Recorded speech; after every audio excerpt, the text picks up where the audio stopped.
Mais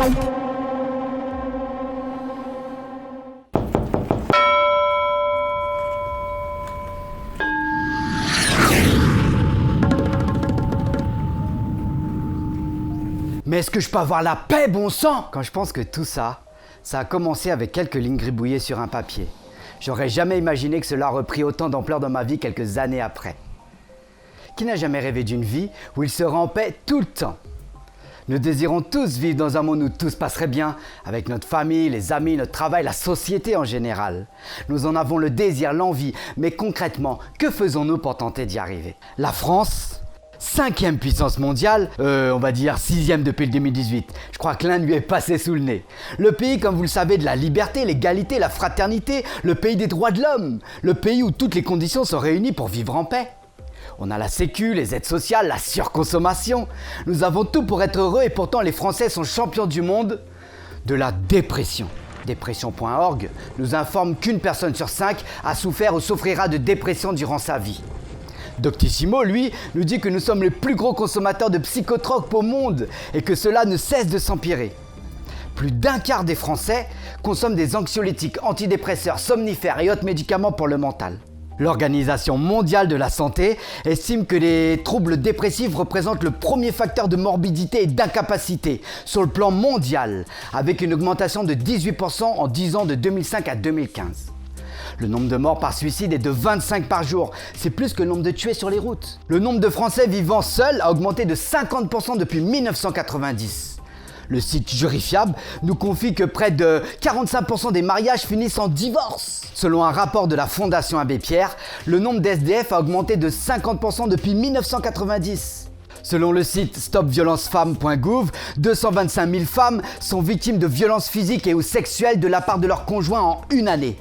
Bien sûr, ces chiffres ne tiennent pas compte des violences verbales, psychologiques, économiques ou administratives.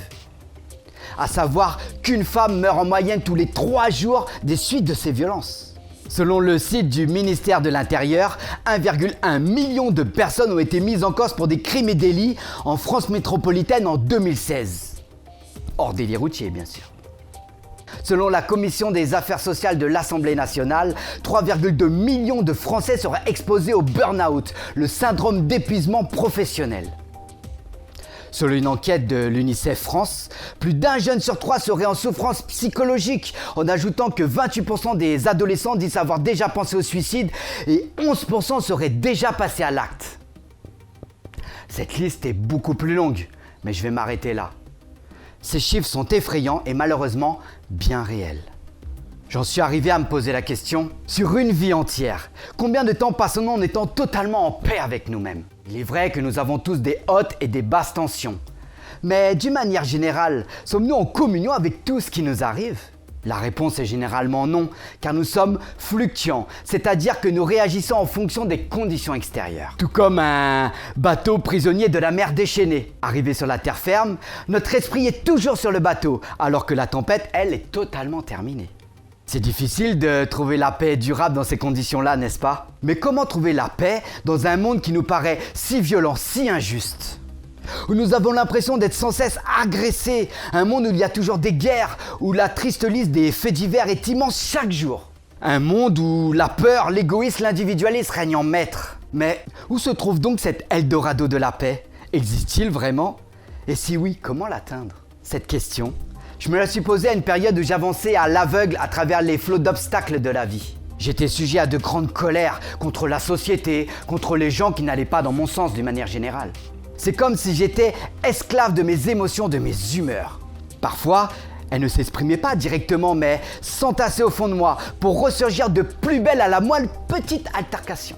Vous savez, l'image type du vase qui se remplit et déborde chaque jour avec une simple petite goutte d'eau. Je m'en rendais pas compte à l'époque, mais j'étais inconsciemment en souffrance. Je pensais être en guerre contre le monde, mais en vérité, je l'étais contre moi-même.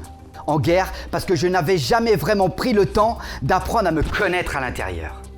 Souvent dans la réaction immédiate, sans jamais penser aux conséquences de mes paroles ou de mes actes. Je me suis donc mis à étudier le sujet en commençant à méditer. Des barrières ont effectivement commencé à tomber. Je me suis ensuite intéressé aux gens de paix, vous savez, les Gandhi, les Mandela, les Abbé Pierre, etc. Ils m'ont inspiré une chanson d'ailleurs que j'ai intitulée « Positif combattant, les artisans de la paix ». Combattant, car je crois qu'il faut se battre avec soi-même pour cheminer sur ce chemin de paix. J'ai donc décidé d'apprendre, convaincu qu'il existe une autre façon de communiquer. Un retour, ce qui a fait que deux êtres se sont liés.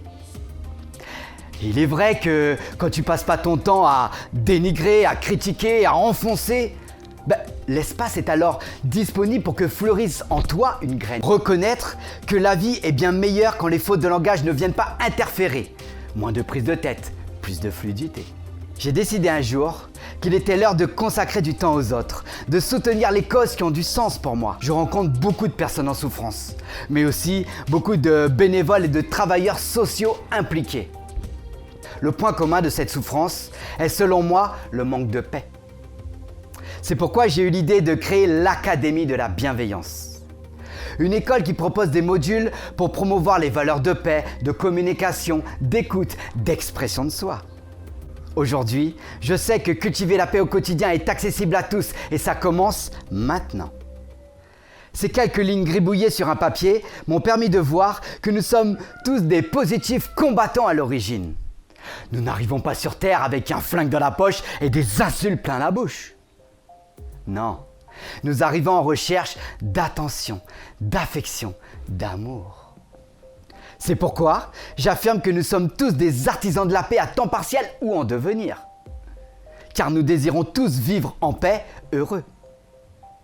La bienveillance est disponible chez tous les êtres humains, et pas que. Quand les conditions se réunissent, elle se met à fleurir à bon train, et c'est merveilleux. Pour vous aider à réunir ces conditions, je vous propose donc le trousseau du positif combattant, composé de 9 clés qui vont vous permettre de vous entraîner à cultiver la paix dans votre vie. Est-ce que vous êtes prêts à les appliquer avec moi? La première clé est de sourire. Physiquement, mais aussi de l'intérieur. Saviez-vous que le sourire permet à notre corps de libérer des endorphines qui créent en nous l'optimisme, la sensation de bien-être intérieur? Il stimule la circulation et le système immunitaire. Il régule le cortisol et diminue le stress. C'est pas facile de sourire quand on a des difficultés et des épreuves. Mais dans ces moments-là, faites en sorte qu'il soit toujours là à l'intérieur. Vous pousse à garder espoir en de jours meilleurs. Pour espérer trouver un semblant de paix, ce simple geste de nos lèvres est la porte d'entrée. Faites-le avec moi. Souriez le plus simplement, le plus naturellement possible. Souriez avec vous-même, avec les uns, avec les autres. Chaque matin, entraînez-vous à sourire en ouvrant les yeux. Sourire à la vie, à ce qu'il y a de merveilleux. Lorsque je souris à la vie, je peux commencer à apprécier ce que j'ai. Arrêter de me plaindre, laisser mon esprit en paix. Savourer ce que chaque instant m'apporte. Ceci est la seconde clé, le contentement. Être satisfait de ce que l'on a dans les problèmes, voir le bon côté des choses, se contenter, éprouver de la gratitude pour la vie. Réguler l'avidité de nos désirs et nos envies. Remercier pour ces petits moments de bonheur. Une santé, une famille, des amis. Chaque soir, je prends ma douche de contentement en énumérant tout ce que m'a apporté aujourd'hui le bonheur de la paix.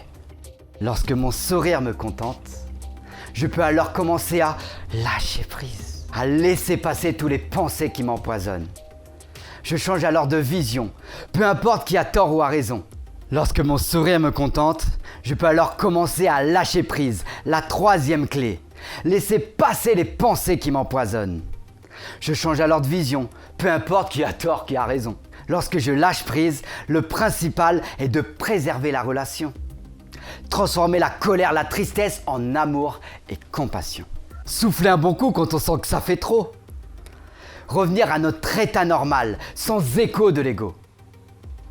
Je peux pratiquer la pleine présence à travers d'activités telles que la marche, la méditation, le sport, l'art ou autre chose qui vous convient.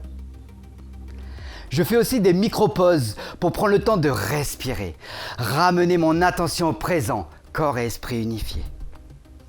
Lorsque l'on est présent, nous avons les conditions réunies pour s'ouvrir la quatrième clé à ce qui est devant nous. Accueillir ce qui se présente sans filtre, avec le sourire, la gratitude, le lâcher-prise. On peut parler de s'ouvrir à une vie qui est abondance. nous enseigne l'essentiel de ce que l'on doit savoir pour vivre en paix et en harmonie. S'ouvrir avec l'esprit du débutant, celui qui ne prétend rien mais apprend, s'ouvre à l'inconnu, conscient qu'il s'y trouve beaucoup plus de bienfaits que de désagréments.